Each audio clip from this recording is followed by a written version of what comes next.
reactions of people that really kind of make you say, well, what the heck's wrong with you? Well, in the beginning, when I started I have some online groups on Facebook about chemtrails. A lot of people were ridiculing me. And after that, they stopped. Because they saw that we persisted. And then there was another wave of people. They wouldn't ridicule you. They would just attack me. They would actually, I also had threats over the phone. Wow. I do give my phone number away to people. And some serious threats. And they're asking me to stop doing this. I mean, if it's not true, why should they be worried about me? Right. So exactly. Like if you were to say to me something like really stupid, ha ha ha, you got green ears. Well, I know I don't have green ears, so I just don't react. I have nothing to do with that. Exactly. So now that doesn't happen anymore. So the ridiculing stage has stopped. Oh, that's good. The attack stage has stopped. Very few people are attacking you now because more and more people are believing in this. But just to find out more about this, I had a lucky break once. I went on a city bus near Ottawa, and the bus was full of uniformed Air Force officers from Canada. I said, "Oh my God!" I felt like a fox in a hen house, you know. I said, "Who am I going to sit next to ask the burning question in my mind?" Yeah.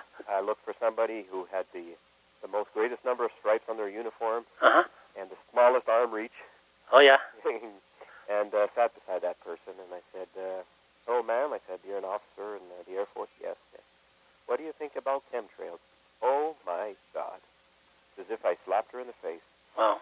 She raised her voice at me. It was almost a scream. You know, you conspiracy nuts and this and this and that. And it got to the point where all the other officers were looking at her because she was making this disturbance. I was asking her politely. And they were looking at her as if to say, you know, calm down, don't make a big fuss about this, you know. And so I said, "Ma'am," I said, "it's real." I said, you people are bound by the Air Force, you know, for secrecy, whatever it is you're doing. I'm not saying that you're doing it, but I do have enough evidence, and I have a PowerPoint presentation that I can present to the Air Force. I'd be happy to do it to show my evidence. You don't have any evidence, and what you say is just, oh, and she went on, and I think she left the bus. She didn't go with the others. She left immediately. And maybe she knows something. Perhaps. I'm not accusing the Air Force. I'm saying that if anybody knows, it's them. Okay? If they don't know, well, they're not doing their job right. Yep. You know? Yeah, it's kind of hard to believe that people with a lot of heavy-duty gadgets and smart gadgets don't know what's going on. Exactly. Yeah, it's kind of unbelievable, actually. And I thought the other possibility is that they're covering this up, they're keeping it a secret from the population for our own interests, so they may think. You know? Well, just in case one of them is listening to this and they want to kind of help to get information out, your number is 613-600-LEAD for lead. Yes. 613-600-LEAD. We'd like to hear from anybody and everybody. Yep. Absolutely. Yeah. And as a matter of fact, I'm starting to get some interesting emails now from well-known people saying that they're noticing these videos, and so I'm attracting attention of people like Gerald Salenti in the United States. Okay. He is the president. He's a multimillionaire, president of Trends Research International. And he sent me an email saying that he's having his staff looking at my videos. Oh. He said because there may be a trend in there. He said an interesting trend. So he's a truth seeker as well too.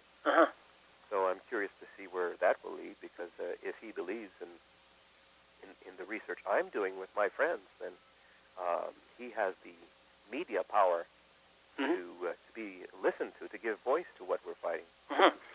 Yeah, and also I think it's really important if we could somehow figure out exactly what laws that these chemtrails are violating. Do you have anything to say on that specifically, or?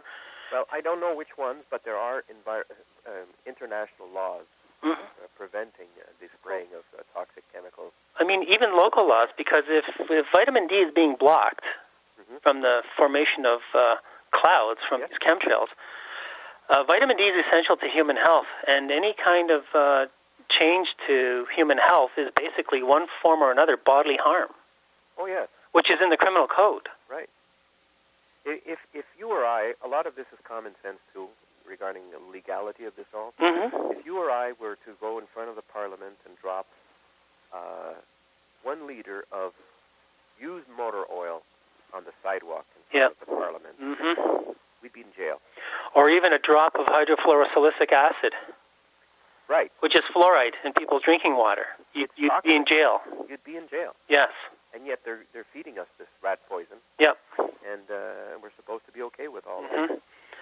Mm-hmm. So, no, it's common sense that this should be stopped. It's just that there's some inertia at the moment, but there's momentum. There's a train moving faster and faster, and the train is getting longer and longer. Yep. More people who are convinced that this is true, mm-hmm. and these people are looking for positive ways to tell their leaders, answer our questions. And they will, and they must. I think one of the questions we should be asking everybody that we're paying out of our taxes is, what is your oath? Right. What is your oath? Is it to some organization, or is it to me, the public? Me specifically, each individual, for individual human rights. Mm-hmm. Mm-hmm. And another example that's being investigated currently by the Parliament, there's a special commission on this. Mm-hmm. The province of Ontario, the forests were sprayed with Agent Orange for like 2 decades. Wow. And people were involved, some workers, forestry workers, a lot of them young people, were hired in the fields, and these people were sprayed as well. And only now is the investigation happening in this commission. Mm-hmm. Agent Orange is a defoliant used in in the Vietnam War. It's carcinogenic. Wow. It's dangerous. It's toxic. That's crazy. So these things do happen. Yep. Yep. Excuse me, my allergies. Mm-hmm. Okay, so I've heard of a couple of terms. I really don't know much about it. I've heard Dutch sense. Is that a name of a person? Well, that's his name in YouTube. I don't know what his real name is. Uh-huh. What does he say? Because I just heard about it. I really haven't heard very much about what he says. Well, he's looking at radar, weather radar anomalies. Mm-hmm. And he's associating the radar anomalies to weather changes, significant weather changes. Mm-hmm. It could be tornadoes and so on. Right. He's developed a technique to predict when these turbulent changes would happen in the weather. Mm-hmm.